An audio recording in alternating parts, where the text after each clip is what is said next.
Chicago, a day after a bruising debate in which his rivals attacked his record and age, and Senator Kamala Harris laced into his history on civil rights. Former Vice President Joseph R. Biden Jr. headed to Chicago on Friday, pressing forward with the presidential campaign centered on the idea that he is best equipped to defeat President Trump. Mr. Biden has already survived several major controversies in his 2-month-old campaign and has continued to top the polls at this early stage of the 2020 race, but his first presidential debate performance this cycle was rocky, many Democrats say, and prominent current and former party officials warned Friday that his appearance in Miami revealed cracks in his message that he would be the strongest challenger to the president. If the contention is, he's the one to go head-to-head, he's going to have to kind of reprove that, said Sue Dvorsky, the former chairwoman of the Iowa Democratic Party, because last night put some cracks, I think, in that narrative, added former Gov. Jim Hodges of South Carolina. Where the Biden people need to be deeply concerned is, the aura has worn off. Last night helped show this is a real competitive race. At their Thursday night debate, Ms. Harris confronted Mr. Biden over his fond remembrances last week of what he cast as a more civil time in the Senate, when people of opposing viewpoints could find common ground. Mr. Biden specifically referenced segregationalist Southern senators to make his point, words that Ms. Harris, who is black, said she found hurtful. She also tore into his record of actively opposing busing measures in the 1970s. Mr. Biden found himself again explaining his decades-old record,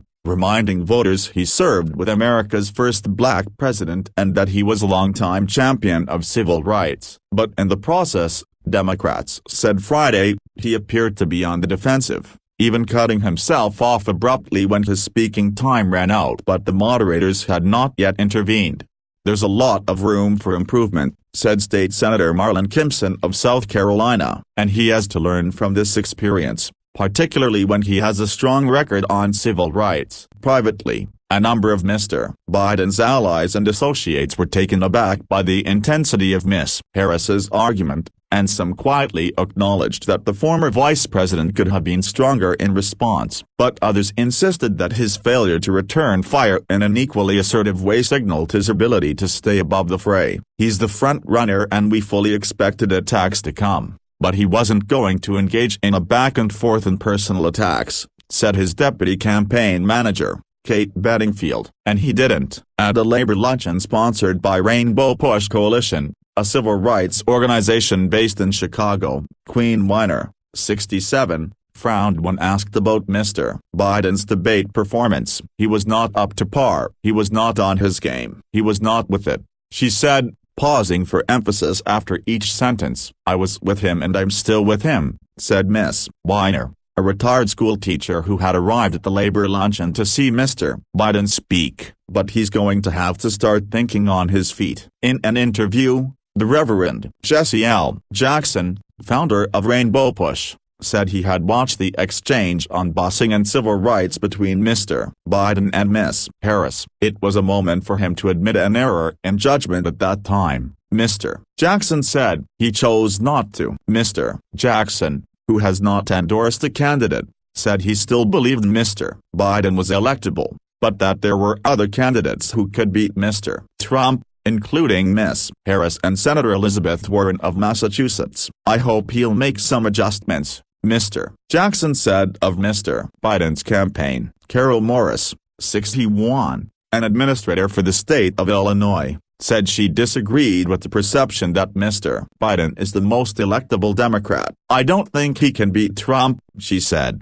He wasn't on his game. Before Thursday's debate, Ms. Morris had paid little attention to Ms. Harris. Ms. Harris's performance changed that. I was not even looking at her, Ms. Morris said, but now I've opened my eyes to her. She was so focused, so impressive, and she pinned Biden to the wall. Ms. Harris emerged as the night's biggest winner, and she spent the aftermath of Thursday's debate in the media spin room, where she entered to a cluster of boom mics and the machine gun staccato of camera shutters. She did a live interview with Chris Matthews of MSNBC and then spent about 10 or 15 minutes fielding questions. She was asked how important it was for her to change the idea of what a president should look like. "I'm just being me," she said.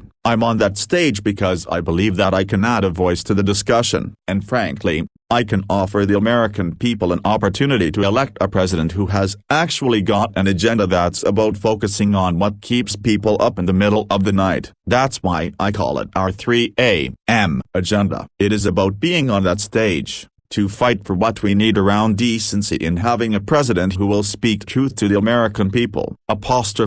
Ms. Harris's campaign said she raised more money on Thursday than any day since her campaign launch and the day after, though an official declined to reveal specifics.